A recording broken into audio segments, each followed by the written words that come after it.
Hello, and welcome to this week's episode of the podcast, the podcast discussing everything you did and didn't want to know about being blind. My name is Connor, I'm your host, and this week I thought I would talk about clothes and fashion from my point of view. So, kind of focusing on how I know what clothes I'm wearing, how I sort them, how I know what I have in my wardrobe, that kind of stuff, but also how I pick what I want to buy or what I want to wear, and that whole kind of aesthetic side of it when you can't actually see. So hopefully that will be interesting. Usual disclaimer, particularly on this week, that there'll be people out there who have vision issues that will do this very differently to me, and which I know for a fact. But yeah, just my thoughts and experiences and stuff like that. So as usual, please keep that in mind.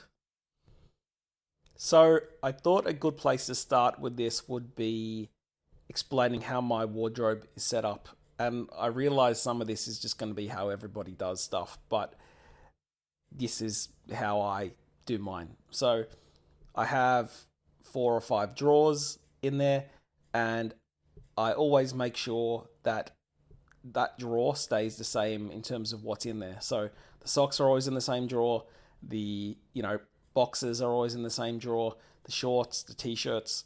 But the difference I have is with my shirts, I separate them between 2 drawers. So the third drawer down is always the white or the brighter colored shirts, and the fourth drawer down underneath it is the darker shirts, like usually band t-shirts or something like that, because I wear a lot of band shirts. And that's a good way for me to know without having to do anything too creative which is which. So whenever they get washed or whatever, they go back into the exact same drawers and I know what's what.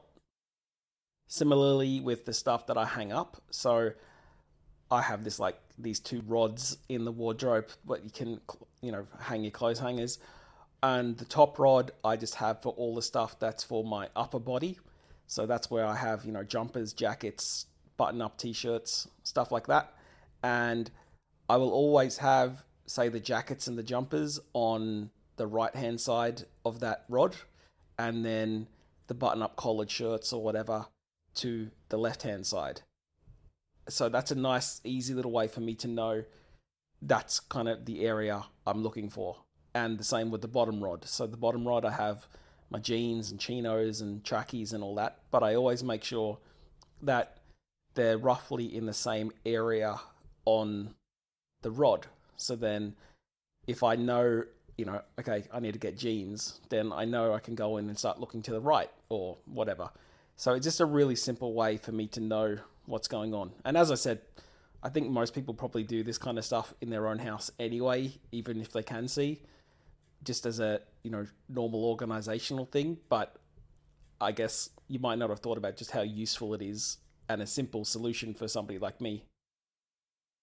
The other really neat thing, which I use probably not as much as I should, but there's something called a touch memo and a pen friend. And they are essentially like digital pens, and you swipe them over barcodes that you buy, and you can record onto them whatever you want that barcode to read. So, for example, if I want to label a blue shirt, I would get the barcode, I'd stick it on the label on the actual shirt, maybe at the collar or wherever it is, and I would run this pen over it, it would make a sound, and then I would speak into it and say blue shirt.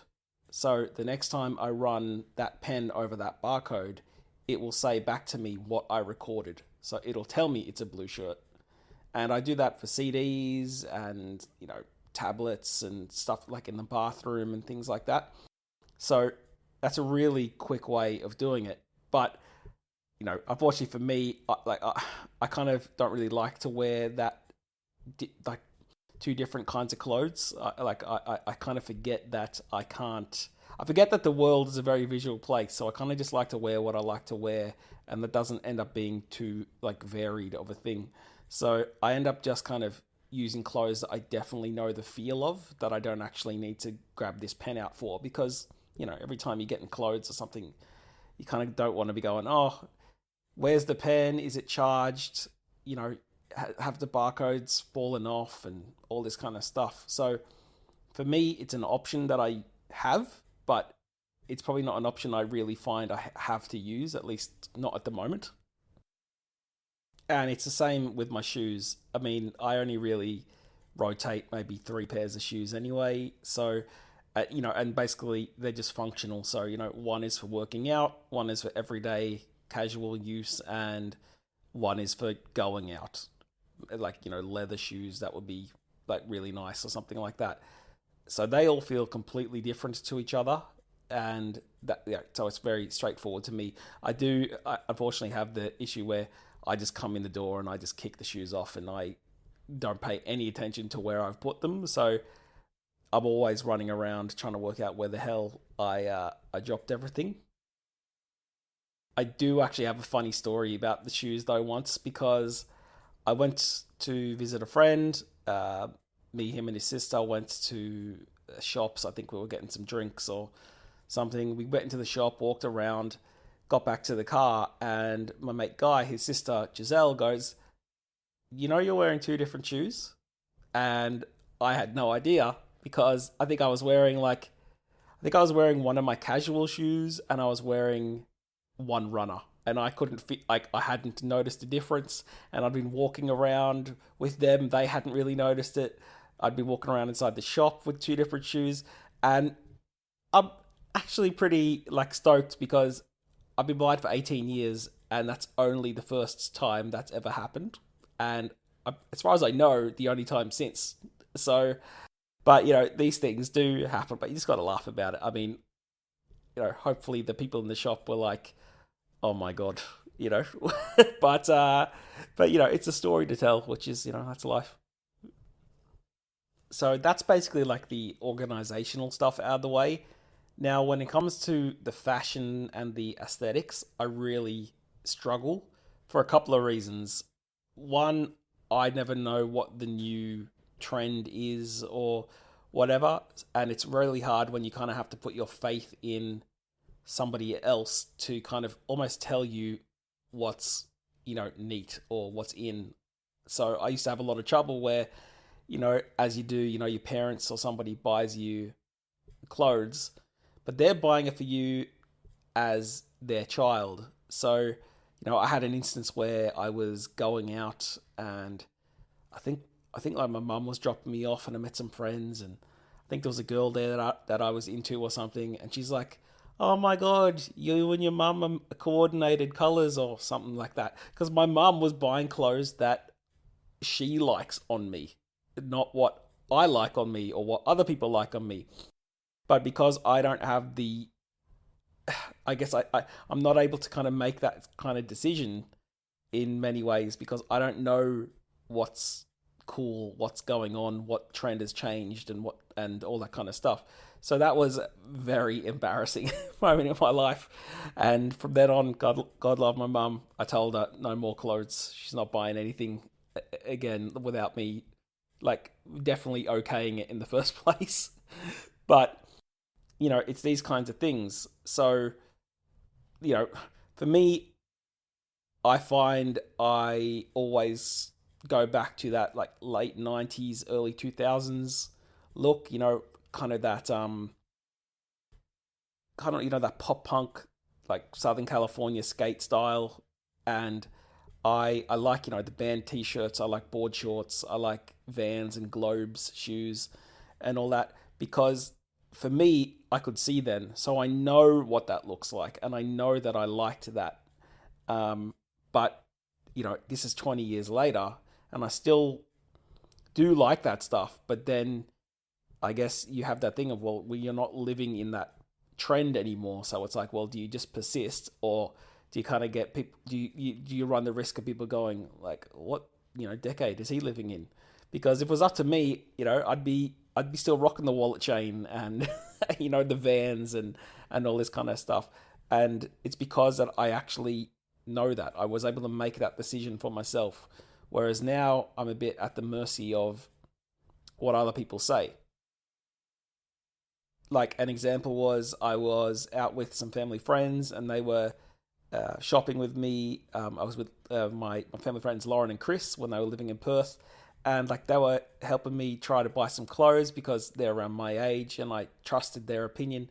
And it was around the time like hipsterism or whatever the word is started to come in, and so the shorts were a lot shorter and tighter, and I just couldn't believe that that was the fashion style at the moment. And I still can't bring myself to, because to me, I just feel like an idiot wearing it. So I almost kind of like, is this just a prank?